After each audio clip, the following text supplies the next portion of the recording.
In this episode of Adamski Loves Cricket, it's an all-African special as Kenya and Namibia battle it out in the 4-day extravaganza that is the Intercontinental Cup. Plus Kenya and Namibia go at it in not one but 2 World Cricket League Championship matches, adding all the referrals to the various points charts and table rankings that matter, and we'll call it an episode worth watching. Hi there, welcome to Adamski Loves Cricket. Let's just say that I'm Adamski and press on with a pretty packed episode. We start this episode with action from the Intercontinental Cup and the 4-day match between Kenya and Namibia. You could say that this match is a matchup of fallen giants from the world outside the test boundary, not just an African associate nation derby. Both nations qualified for the 2003 World Cup in South Africa. And at the time, Namibia were the new kids on the park. They looked like they were on the rise and had plenty to offer. They gave England a good run for their money in that competition, and they put in solid performances elsewhere to justify their inclusion and suggest that they were going to be a force, going to be around for some time in the future, troubling full members for some time to come. Since that early promise, things haven't progressed as fluently as Namibia would like. And they've fallen off the radar for a while there. Things look back on the up for them now, and they were the surprise package at the T20 qualifiers held in the U.A.E. back in March, where they beat tournament favourites Ireland and Scotland before finishing 3rd in the competition, just outside the qualification zone, as only the top 2 went through to compete in the World T20 in Sri Lanka. That's updates in that next episode when we deal with Ireland and Afghanistan and how they progressed. Kenya's fall from grace has been harder. They had further to fall. In that same 2003 World Cup in South Africa, Kenya were clearly the best of the associate nations at the time, and many would say better than some full nations who seem to have been promoted prematurely. Yeah, we're looking at you, Bangladesh. Kenya set about proving that the rolling application they had to become full members deserved to be taken seriously.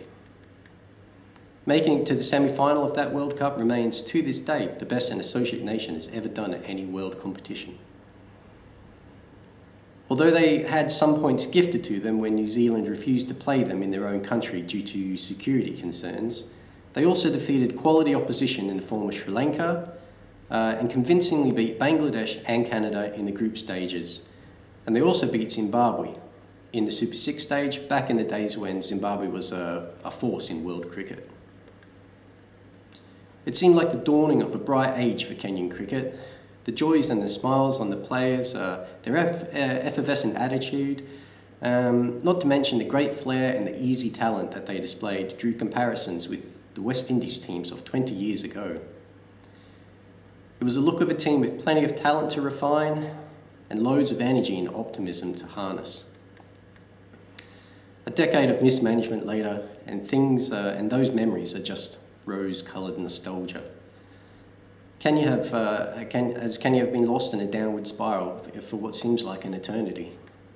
There are signs of stabilisation in the national board and also amongst the players, but their talent pool has dwindled and they've suffered in the meantime.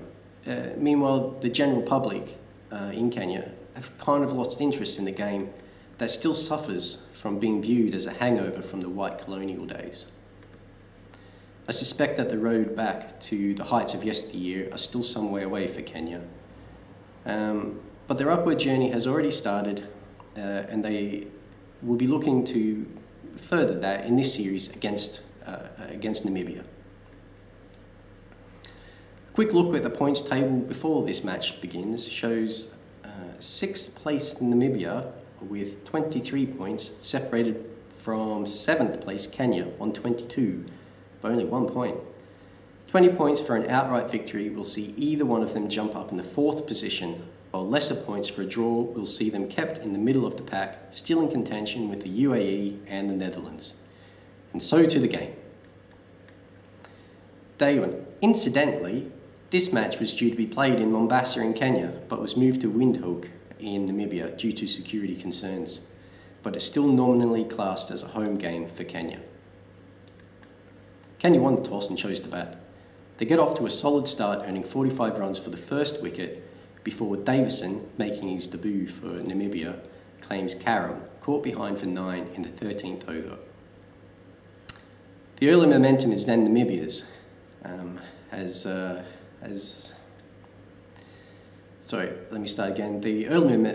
early momentum is then Namibia's, as they have Kenya for 71 for 3 just before lunch. Kenya's fight back in their remaining 2 sessions of the day is fueled by Tanmay Mishra and Colin Zabuya, whose 99-run partnership is the best of the innings. It's brought to an end when Abuya is out LBW for 56. His half-century contains 8 fours. Mishra pushes on towards his century and finds good support in Oyuma, their partnership being the second best for Kenya and is worth 65 runs. When Oyuma is caught for 34, he is replaced by Varelia, who also gives good support to the cause and also to Mishra. When Mishra's century comes up late in the day, he's out in the last over of the day. His 108 runs have come from 200 balls and contain 17 fours, and his innings is the backbone of the Kenyan batting. Kenya closed the day's play on 297 for 7 to have honours about even for the day.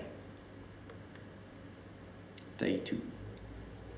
Any hopes of Kenya's tail wagging are quickly dashed as Namibia wrap them up within the first 4 overs of the day, and only for the addition of 7 runs. This leaves the Kenyan first innings total at 304. Davison on debut has figures of 2 for 52 from 15 overs, while Klasinger wraps up the tail, giving him figures of 3 for 56 from just under 20 overs. But it's Viljoen's figures who stand out the most, despite having the least good economy rate. He's trusted the bowler most overs and ends with figures of 4 for 107 from 29 overs. Namibia start their innings and set about making the most of good batting conditions before Kenya claim first blood in the 11th over, Van Vuren out for 12 with the total on 34. But where Namibia really take control of this match is during the 3rd wicket partnership between captain Cyril Berger and Craig Williams. Coming together with the score on 2 for 68, they combine to add 192 before Berger falls to the leg spin of Colin Zabuya for 85. Williams pushes on, having already passed his century. He looks determined to go on and claim a double. Double centuries, although they do happen from time to time, even in the Intercontinental Cup, still kind of rare. You don't see them that often. It's kind of like beautiful naked ladies falling from the sky, or African princes actually transferring that money into my account like they promised. That reminds me, I might just check. There's still nothing in here though.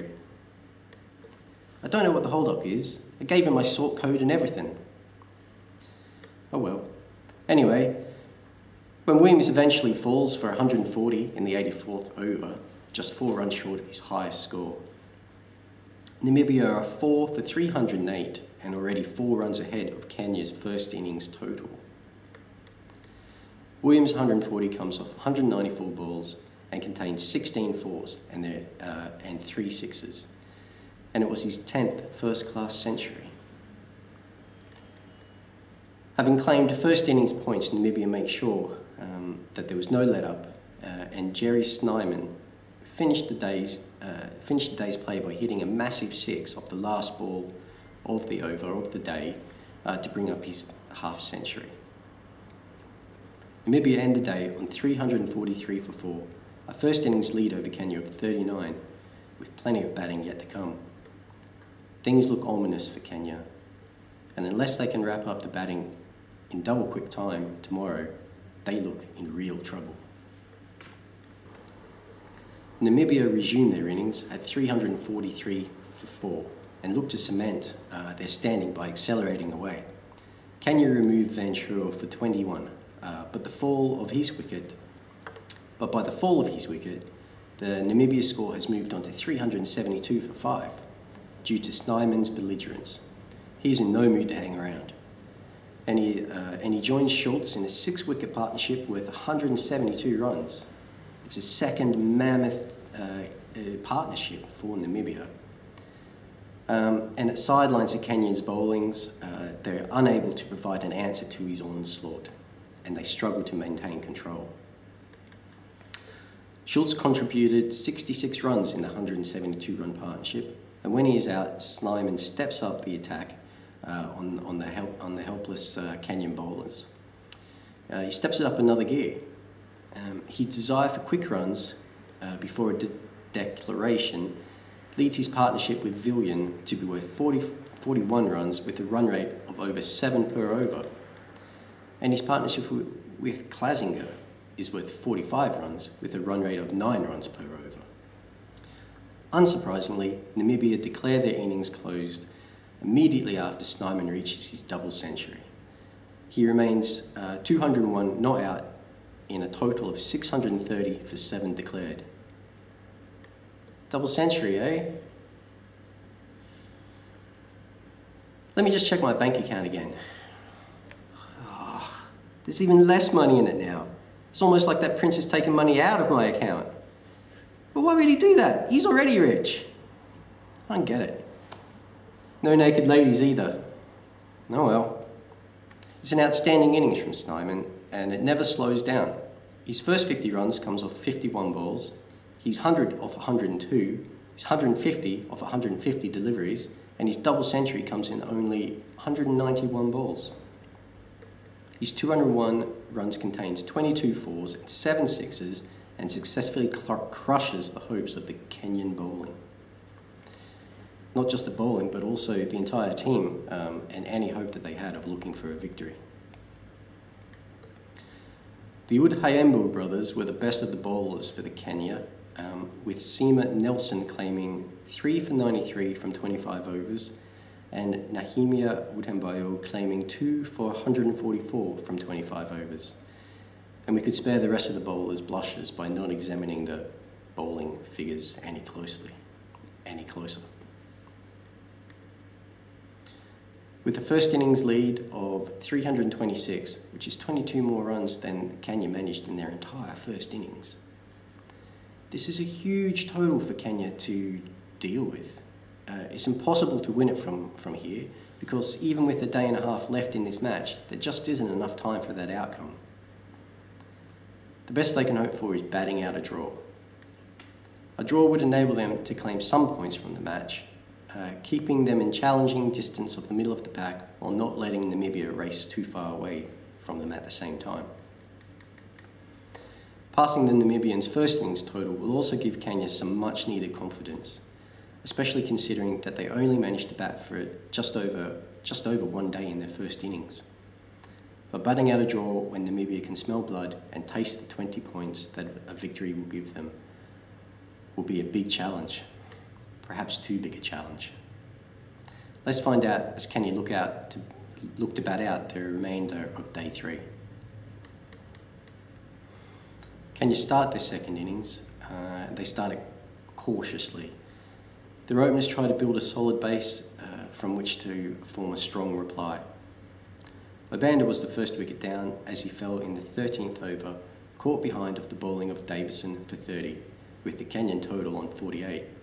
Duncan Allen stonewalled for 39 deliveries, earning only 6 runs in the process, before he was bowled with the total now on 2 for 98.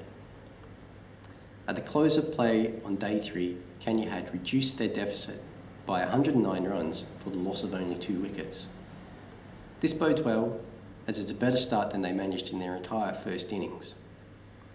This bodes well, as it's a better start than they've managed recently, at least. But with the deficit still 217 runs behind Namibia's first innings total, Kenya have a steep uphill battle on their hands. Kenya start day 4 with the intention of batting out for a draw. But they are dealt a severe blow when opener Karim is out caught in the 3rd over of the day. His innings ends on 59 runs off 127 balls and contains 9 fours. Collins Aboya shows some resistance, but when he is out, caught behind of the bowling of Berger, He's out 46. Kenya have lost one of their last remaining hopes. They go into lunch with 5 wickets down and hope of saving the match fading. Mishra provides the main resistance of the Kenyan batting. Once again, his century in the first innings is complemented by a half-century in this second innings, as he doggedly stuck around for 151 deliveries for his 51 runs. He was let down by his partners though, as batsmen came and went around him, often getting starts but failing to have any staying power. Number 10 batsman, Namibia Udembayo, he offered some late innings fireworks, striking 31 of 46 balls. But by this stage, the game within a game became seeing if Kenya could even make it past Namibia's first innings total to make Namibia bat again. In the end, Kenya couldn't even manage that, as Mishra is the last man out, losing his wicket with the score in 325, just 1 run behind the Namibians' first innings total, which means that Namibia win this match with a full innings to spare and 1 run, and they claim the full 20 points. It's a crushing victory set up by Snyman's massive double century in the first innings, and it was also aided by some ill-disciplined Kenyan bowling that allowed Namibia to race away with the huge first innings lead that Kenya's ill-disciplined batting failed to overhaul. The bowling star for Namibia in blowing away Kenya in their second innings was Villian with 3 for 72 of 28 overs, and Klassinger with 3 for 82 of 20 overs. They and all the Namibian bowlers kept good lines and were rewarded with regular wickets at regular intervals as Kenya buckled under the pressure. Namibia walk away with the full 20 points for the victory, which propels them all the way up to 4th place on the Intercontinental Cup points table.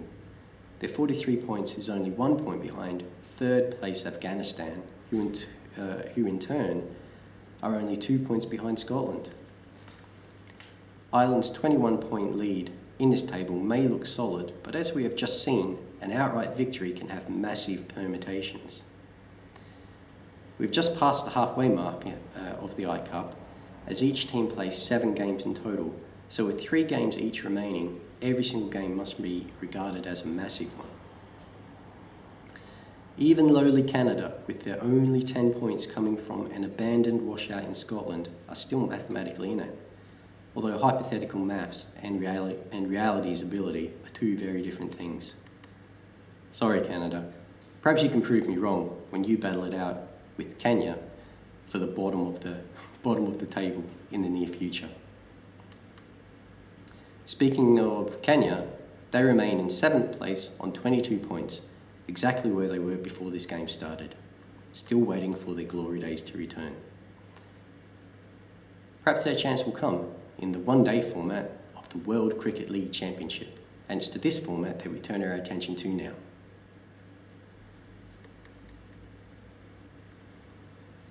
First, to the points table. Ireland out in front, heading up the table. Scotland, the Netherlands, U.A.E and Afghanistan trail closely behind, but our attention is drawn to the lower end of the table where our encounter takes place with Kenya. Kenya in 6th place on 4 points, and Namibia, with only 1 win from 6 attempts, are last on the table, below even Canada. Kenya will want revenge for their recent U.A.E Cup loss, and both teams will want all the points available in this 2-game series to raise themselves into a better position to challenge for the top 2 places.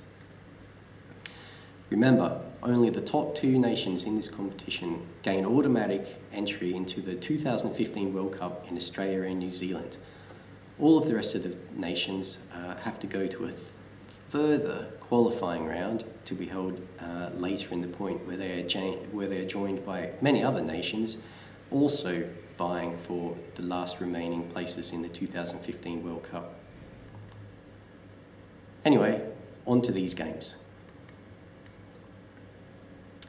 Kenya win the toss and choose to bowl first, and this time the bowlers stick to the task and get quick results for it. The odd Hayembo brothers take 5 top order batsmen between them. Nehemia Otembayo claims both the openers, and with the unnecessary run out of captain Cyril Berger, Namibia were 3 for 15 inside 10 overs. Nelson Otembayo took out the middle order, not allowing the Namibian batsmen to gain any momentum at all, and they were 6 for 80 by the 25 over halfway point. The remaining bowlers took the remaining wickets to bowl Namibia out in the 42nd over for a lowly total of 129 at a run rate of less than 3 per over, leaving them with an underwhelming and easily chaseable total. Namibia managed to dislodge both the openers before the score had reached even 40. But with such a low total to chase, could never really apply enough pressure to control the game, and Kenya cruised to a 6-wicket victory inside 31 overs. Tammane Mishra top scored with an unbeaten 34. So good comeback, especially good comeback from Kenya. They extract revenge for their thumping in the U.A.E Cup. They take 2 points and a whole bunch of confidence into Game 2. Namibia win the toss this time, and they also choose to bowl first. And when they take first blood, Allen caught behind for only 4 runs in the 5th over. It looks like a good decision. But Alex Obanda has different ideas and is joined in a 2nd-wicket partnership with Karim worth 80 runs. Karim departs for 23, caught and bowled by Villian, with the Kenyan total on 2 for 99. Villian strikes again soon after to remove Obanda, his 2nd of 3 victims for him. Obanda's 71 comes off 67 balls and contains 7 fours and 3 sixes, and looks to have given Kenya a solid platform to push on with. However, this is where the rot sets in for Kenya. And from a decent position of 2 for 113 inside 20 overs, they squander a good platform.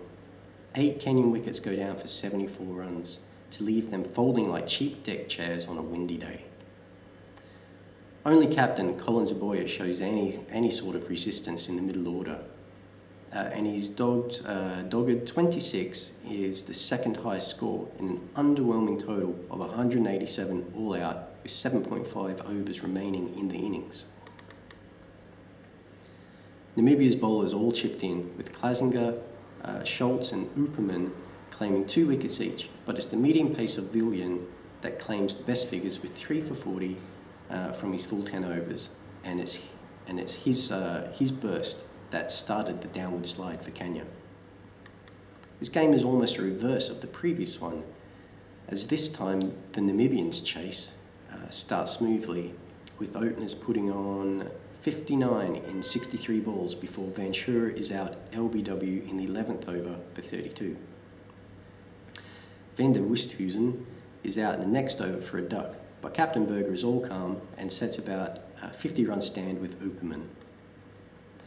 Uperman is out just short of his half-century for 45, but his wicket brings Williams to the crease, who wastes no time in chasing down the remaining runs, and his 59 of 60 balls seals the victory with 7 wickets in hand and 48 balls remaining.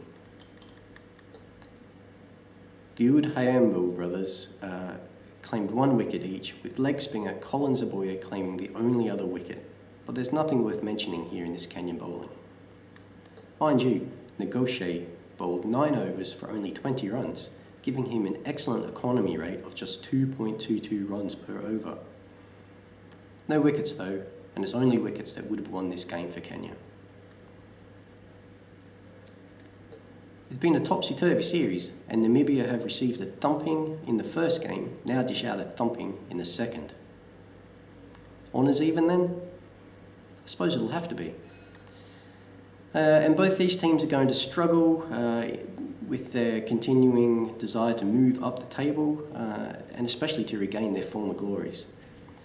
They're moving forward just very, very slowly. They both take 2 points each away from this series. So a quick glance at the points table shows not much movement really. Kenya's still in 6th place, a little closer to the main pack, but still some way to go before they can be considered serious contenders. Namibia, for their part, have at least moved off the bottom of the barrel and are now one off the bottom, pushing Canada into the muck. Canada are now last in both the World Cricket League Championship and the U.A.E Cup competitions, and things look bleak for them unless they find a rich vein of form sometime soon. Mind you, there are 14 games to be played by each nation. With 8 played, we're only just over the halfway mark. 6 games remained, 2 points per victory, it's 12 points. Add the 3 the Canadians already have, it's 15 points. In theory, Canada could still top this table, but that's just a theory. Reality may have something else to say about that. But my point is, this competition is still wide open, with plenty of nations still in contention for a top 2 finish and a trip to Australia. Well, that about wraps up this edition of Adamski Loves Cricket. It's been a packed one, plenty of good stuff there. The highlight being Snyman's double century in the U.A.E Cup for Namibia, a rare and impressive feat. Almost as rare as beautiful naked ladies falling from the sky. Join me next time for a special edition when we look at how associate nation Ireland and affiliate nation Afghanistan get on in the World T20 held in Sri Lanka. But for now, thanks for watching.